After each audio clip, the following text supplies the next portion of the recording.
اوعدكم لو جربتوا طريقه الرنجه دي استحاله تبطلوها. هات الرنجه اللي عندكم وتعالوا نقطعها بالطريقه اللي انتوا شايفينها دي. اسهل طريقه لخلي الرنجه زي ما انتوا شايفين كده بالمقص، وبشيل الراس وبفتحها من الظهر زي ما انتوا شايفين.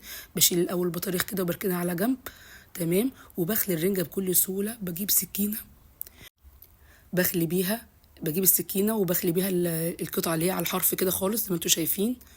بصوا كل حاجه بتتشال بسهوله، ما فيهاش قصه خالص. بالسكينه كده بشيل اي حاجه في قلب السمكيه، والجلد باجي على الجلد بروح ماسكاه كده من الطرف زي ما انتوا شايفين، واروح شداها.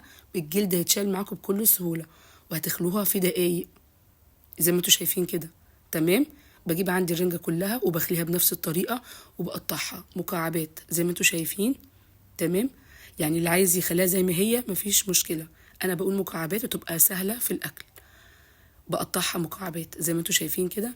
بحضر لها كده حبه حاجات: ليمون، زيت، شطه، وحبه طحينه. بس الطحينه مش هنحطها زي ما هي، الطحينه هقول لكم دلوقتي هنعملها ازاي. كده انا خلصت كل الكميه كلها بتاعت الرنجه كده، تمام. قطعت الكميه كلها. بجيب عندي حبه كده من عصير الليمون، حوالي 4 ليمونات، 4 ليمونات وسط كده حلوين. بنزل عليهم بنص معلقه كبيره من الشطه، طبعا دي اختياري، على ربع كوبايه من الزيت، ربع كوبايه من الزيت، تمام. بنزل بقى بالطحينه، بجيب معلقتين من الطحينه الخام، بنزل عليهم بنص كوبايه من الميه، حوالي 3 معالق خل، حوالي ليمونتين وبعصرهم، وكله بضرب كده كله مع بعضه. هيبقى عندي الطحينه ولا هي تقيله ولا هي خفيفه. بنزل بيها بقلبهم مع بعض، وبنزل بيها على الرنجه. هتخلي طعم الرنجه حكايه طبعا، ولا هتبقى فيها حدوقيه ولا اي حاجه. بحضر جنبها حبه كده من البصل الاخضر، وطبعا حبه من العيش البلدي.